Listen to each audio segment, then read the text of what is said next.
दोस्तों नमस्कार। दोस्तों मैं विमल शाही आप सभी लोगों का अपने चैनल में स्वागत करता हूं और उम्मीद करता हूं कि आप लोग सब लोग स्वस्थ होंगे एवं मस्त होंगे। सभी राष्ट्रवादियों और सनातनियों से ये निवेदन रहेगा कि आप लोग मेरे चैनल को सब्सक्राइब कर लीजिए और वीडियो को लाइक एवं शेयर भी कीजिए। दोस्तों हम लोग बात करने जा रहे हैं बिहार की पॉलिटिक्स के बारे में। दोस्तों बिहार पॉलिटिकली अनप्रिडिक्टेबल स्टेट है। You cannot predict the politics of Bihar. कब क्या हो जाए कुछ कहा ही नहीं जा सकता है। कोई कुछ कह ही नहीं सकता है। कब हवा किसके पक्ष में बह रही है, कब हवा किसके विरोध में बह रही है, इसका प्रिडिक्शन करना बिहार के कंटेक्स्ट में बहुत मुश्किल है। आज सुबह जो मैंने वीडियो बनाया था तो वहां मैंने ये बोला था कि यूपी के लोगों को होली सबसे इस बार आनंददायक रहेगा, लेकिन शाम होते होते सबसे बढ़िया यूपी, सबसे बढ़िया होली बिहार से निकलकर आ रही है। वहां ये था, अब तक जो न्यूज़ चल रहा था कि जो राज्यसभा के चुनाव हो रहे थे या होने वाले थे, जिसका अंतिम डेट, नॉमिनेशन का अंतिम डेट 5 मार्च को है और 16 मार्च को चुनाव है, उस पे जो 5 सीटें थीं उस पे 2 सीट पर बीजेपी ने अपने कैंडिडेट खड़ा कर दिया। उसमें एक थे बीजेपी अध्यक्ष नितिन नवीन, दूसरा था बीजेपी के ही एक कार्यकर्ता हैं शिवेश कुमार, और एनडीए के साझा उम्मीदवार हैं उपेंद्र कुशवाहा। चूंकि जेडीयू कोटे से भी 2 सदस्य राज्यसभा जा सकते हैं, तो एक सदस्य रामनाथ ठाकुर का नाम कंफर्म हो चुका था। जो दूसरा नाम है उसका 2 दिन से मीडिया पर लगातार चर्चा चल रहा था, कौन जाएंगे राज्यसभा जदयू से।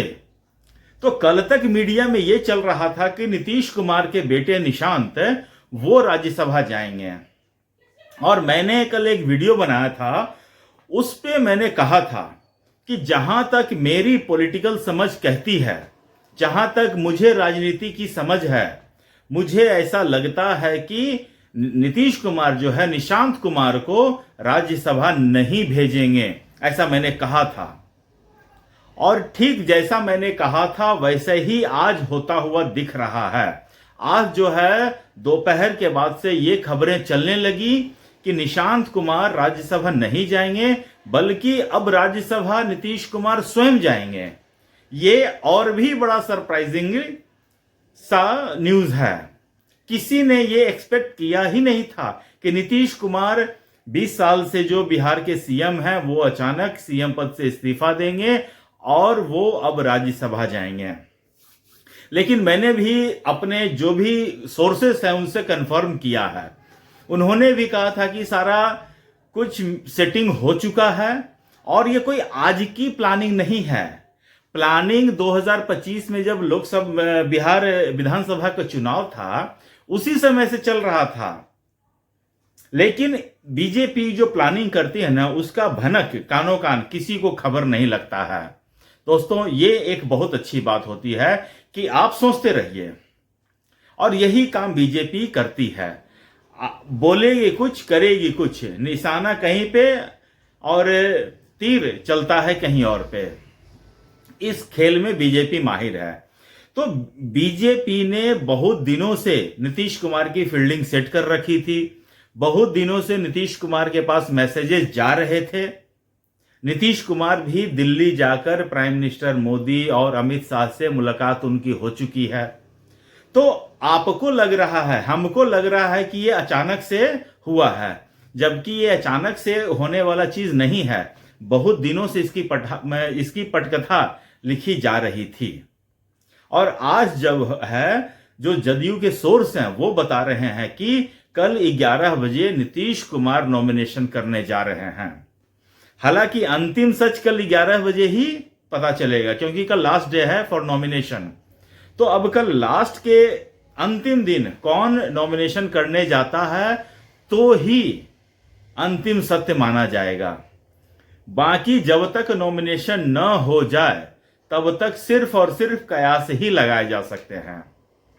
अब जदयू भी इस चीज की मास्टरी कर ली है कि आपको सूचना दिया जाएगा कुछ और, जाएंगे कुछ और जैसे बीजेपी में होता है ना कि जिस आदमी का नाम उछल जाता है उस आदमी की पॉसिबिलिटी बिल्कुल खत्म कर दी जाती है। 2017 में मनोज सिन्हा बिल्कुल कंफर्म्ड थे कि वो यूपी के सीएम बनने जा रहे हैं। महाकाल काशी विश्वनाथ में उनकी पूजा भी संपन्न हो चुकी थी, लेकिन फिर अचानक से योगी आदित्यनाथ का नाम उछलता है और वो फिर 10 साल से यूपी के सीएम बन रहे हैं। भारतीय जनता पार्टी के अध्यक्ष के रूप में नाम चल रहे हैं, कहां से नाम खोज के निकाला जा रहा था, लेकिन बने कौन? नितिन नवीन। किसी ने नहीं सोचा है। एक पत्रकार कह रहे थे कि अगर मैं 200 लोगों की भी लिस्ट बनाता ना तो भी नितिन नवीन का नाम उसमें नहीं आता। आप सोचिए, मोहन यादव उत्तर प्रदेश के, मध्य प्रदेश के मुख्यमंत्री बन जाते हैं, किसी ने उनकी कल्पना नहीं की थी। भजन लाल शर्मा, किसी ने उनकी कल्पना नहीं की थी। तो ऐसे ऐसे नाम जो है बीजेपी चुन चुन कर लाती है और इनका प्लानिंग होता है, ठीक है ना। बकायदा जो टॉप के जो लीडरशिप हैं वो एनालिसिस करते हैं हर एक नेताओं के बारे में।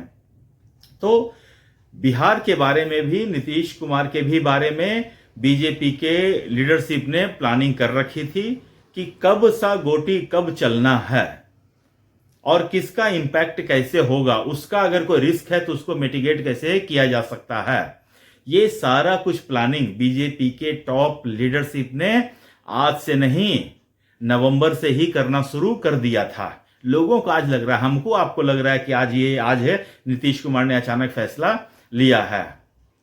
अब देखिए, नीतीश कुमार ने यह खबर चलवाई है, अगर कल वो नॉमिनेशन नहीं करते हैं, कल वो रिजिग्नेशन नहीं देते हैं, तो क्या मतलब कि हम लोग के बीच क्या जाएगा मैसेज? कोई किसी को बोलेगा ही नहीं कि नहीं ये सब तो आप लोग मीडिया में चला रहे थे, हम लोगों ने तो कभी कंफर्मेशन कुछ दिया ही नहीं है। और जदयू के जो एक्स पर जो पोस्ट अभी उन्होंने किया है वो भी कुछ इशारा ऐसे ही दे रहे हैं कि ना तो उसमें कंफर्मेशन है और ना ही तो डिनायल है।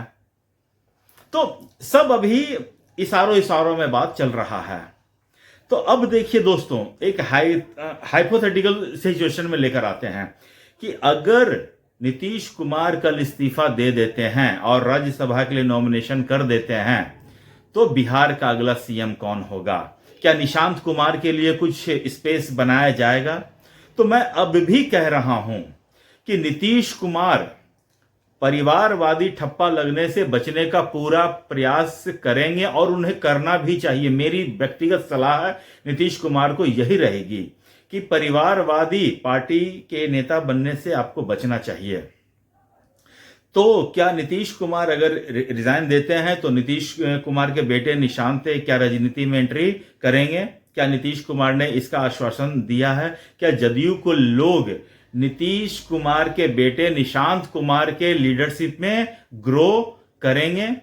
आप देख लीजिए, अनेक पॉलिटिकल पार्टी हैं जिनमें बाप के जाने के बाद बेटे के लीडरशिप में सही से ग्रो पार्टियां नहीं कर पाया है। इसका सबसे बड़ा एग्जाम्पल है कांग्रेस का राहुल गांधी, सबसे बड़ा एग्जाम्पल है लालू प्रसाद यादव के बाद उनके बेटे तेजस्वी यादव, सबसे बड़ा एग्जाम्पल है मुलायम सिंह यादव के बाद उनके बेटे अखिलेश यादव। इन्हें पॉलिटिक्स करना आता ही नहीं है। They are made for something else but they are doing politics. Politics सिर्फ इंजॉयमेंट के लिए नहीं होता है, पॉलिटिक्स सिर्फ सुविधाओं का भोग करने के लिए नहीं होता है। चाहे वो लालू प्रसाद यादव हो, चाहे वो मुलायम सिंह यादव हो, उन लोगों ने अपने युवावस्था में जितना संघर्ष किया है उनके लड़कों ने शायद उतना संघर्ष नहीं किया है। Same goes with Nishant Kumar. Nishant Kumar ने आज तक पॉलिटिक्स को कभी भी करीब से देखने की कोशिश ही नहीं की है। उनके पिता 20 साल से सीएम है, हमने कभी उनको सीएम का बेटा होने के नाते जो कोई भी फैसिलिटीज मिलनी चाहिए कभी भी उन्होंने फैसिलिटी उठाया ही नहीं है।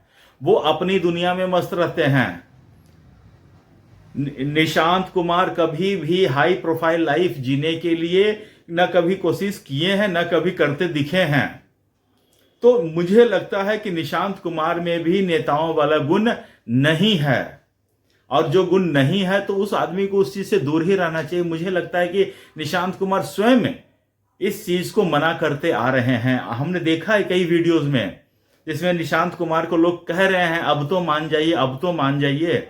इसका मतलब उन्हें कुछ न कुछ पोजीशन देने की कोशिश बहुत दिनों से की जा रही है, लेकिन क्या जब वो उस चीज को एक्सेप्ट कर लेंगे तो क्या जो जदयू के बाकी लोग उनकी लीडरशिप को एक्सेप्ट करेंगे? ये सबसे बड़ा क्वेश्चन है, मुझे ऐसा लग रहा है। अच्छा, ये तो जेडीयू के पर्सपेक्टिव से देख रहे हैं। अब अगर नीतीश कुमार इस्तीफा देते हैं तो बिहार में सीएम कौन होगा? क्या सीएम जदयू का होगा या सीएम बीजेपी का होगा? ये भी बड़ा क्वेश्चन मार्क है। और अगर बीजेपी का सीएम होगा तो कौन होगा? क्या जो दोनों डिप्टी सीएम हैं अभी, सम्राट चौधरी और विजय सिन्हा, क्या इनमें से किसी को प्रमोशन मिलेगा या कोई तीसरे आदमी को सीएम के लिए लाया जाएगा? सवाल बहुत हैं, बहुत सवाल हैं, और बीजेपी के मन में या फिर नीतीश कुमार के मन में ही सारे सवालों का जवाब है। हम लोग सिर्फ कयास ही लगा सकते हैं, सिर्फ अनुमान ही लगा सकते हैं। सच क्या होगा ये कल को ही पता चलेगा। तो देखते रहिए और क्या क्या चीज होता है पॉलिटिक्स में। पर डे नया नया चीज निकल कर आ रहा है, सामने निकल कर आ रहा है। मैं खुद सरप्राइज हूं, बिहार के लोग सरप्राइज हैं, मीडिया वर्ग सरप्राइज है, होल वर्ल्ड इज सरप्राइज। ठीक है ना? तो मुझे आज के लिए इतना ही अपडेट देना था। आप लोग अपना ख्याल रखिए, स्वस्थ रहिए, मस्त रहिए। तब तक के लिए नमस्कार, बाय।